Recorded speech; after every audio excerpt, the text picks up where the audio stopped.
Hello guys, in today's video I'm going to show you how to turn on and use voice typing on Motorola Moto G52. Let's go.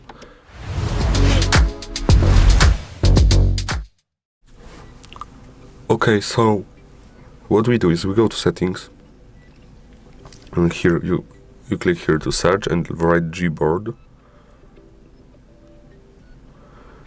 Yes, you click here, then you click Gboard, then voice typing, and you turn it on. Okay, then you go, for example, to notes. I just downloaded it so I could show you.